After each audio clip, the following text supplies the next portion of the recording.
is up, guys? It is Game Storms here, and I am bringing you some Homefront: The Revolution. I got into the closed beta. I got an email the other day from Microsoft or Xbox, whatever, and I just wanted to show you guys the classes that there's to choose in this game, which I didn't assume there would be classes to choose from in this game, but I'm not surprised from what the game actually looked like it was going to be. So, as we can see here, it says each characters have a basic appearance and background of your choosing. What's created cannot be changed.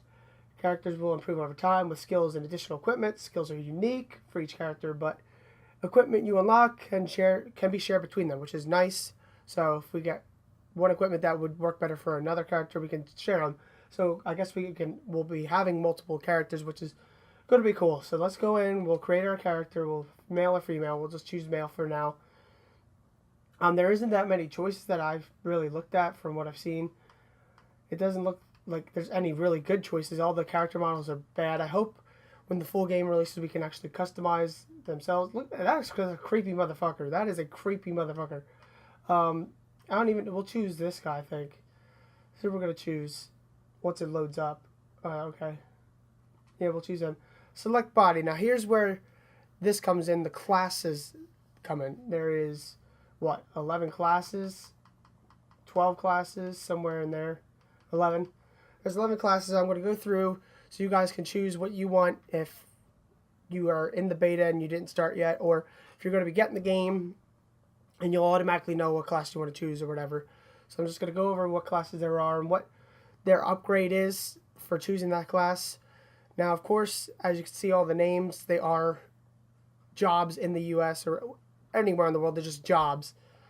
And because this is Homefront, so we're being attacked on the US soil, so they need any necessarily skilled individuals at certain jobs. So even if you aren't part of the army, you're going to be joining to help fight the cause of defending our homeland. So they have their job descriptions right there. So personal trainer is the first one. A career built on making fat people sweat was doomed to end the moment the food started running out. Why pay for a gym body when you're starving to death? So now you will be able to push through the pain using it to your advantage, move faster when on critical health, which I mean, there's going to be a health bar on your side, so it's going to be a big health chunk. So I'm guessing once that's gone, there's going to be like a little divot, and there's a small health chunk. Once you get to that divot, that's your critical health, which will make you be able to move faster. All right? Then we go to the cab driver of the streets of Philly where your office until they became a rubble-strewn war zone. Your RC car is faster and has greater range. I can't wait to see how the RC cars work. It's going to be cool. Stevedore, I don't know what the hell is Stevedore. 4 generations of your family worked. Oh, you work on the docks. You work on the docks through good times and bad.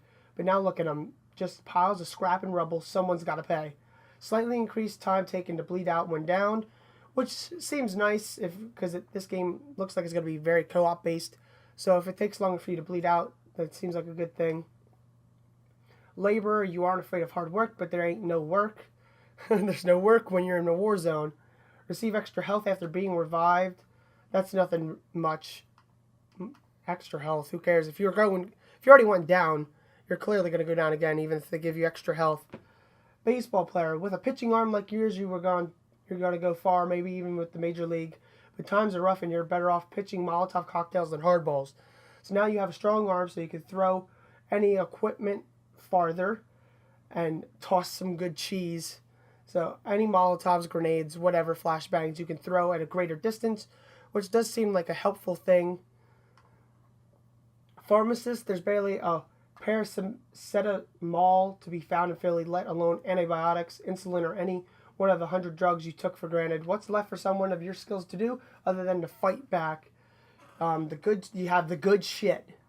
You have a very own special mixture of those derms. Revived allies receive a temporary move speed bonus. I think I might choose this one in the end. That seems very good. I like being a support person. If I can revive somebody and they get a speed bonus, I'm usually not the one to go down first, so I think that'd be a good choice for me. Exterminator, someone's got to get rid of the vermin in this city, and there ain't no big rats than the KPA. Few people know that rat poison is an anticoagulant, making them bleed, which it thins your blood. That's what it means. It's a blood thinner, so it's going to make you bleed out. Explosive GTK items are more effective against infantry. So I guess there's going to be like coagulant bombs that you can throw, and it's just going to make it more effective against the infantry. Electrician, scratching a living by fixing up folks' solar lighting or turning collaborator and working on KPA's high-end surveillance gear are the only two choices left for your skills. There's got to be a third way. You got the hacksaw. A few tweaks here and there means that hack drones receive a small accuracy bonus. I don't know what the drones are, what they look like, how often you're going to be hacking them, but if that seems like a good thing, then go ahead and choose that. It's going to give them an accuracy bonus, which will be helpful in a gunfight, a big gunfight, of course. Gas jockey. Pumping gas may not be the most fulfilling job in the world, but now there's no gas. It's clear that a shit job is better than no job. Secret ingredient. A little bit of something puts more oomph into your concoctions. Incendiaries have a slightly larger radius. So you're going to have larger radius for all incendiary equipment, Molotovs, or whatever other incendiary, if they have incendiary grenades or whatever. There's going to be a larger radius, so it's going to hit a bigger area, which is good for groups of enemies. Then you have the gangbanger. Yeah. All you used to care about was hanging with your crew and getting loaded. Now shit's real. Most of your crew got zip-tied and the bullet in the back of the head. YOLO! Time for some payback.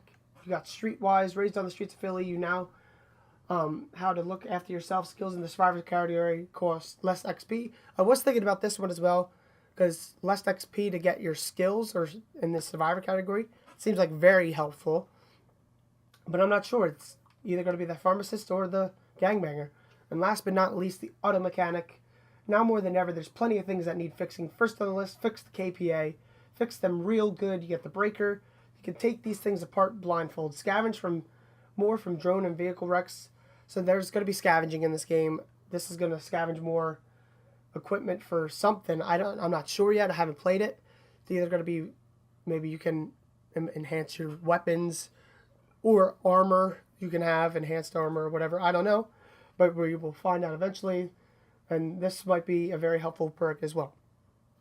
But anyway, guys, I hope you enjoyed the video. This is all the classes. I hope it gives you an insight on what you might choose when you get the game or when the game is released.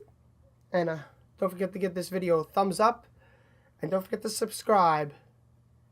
Peace.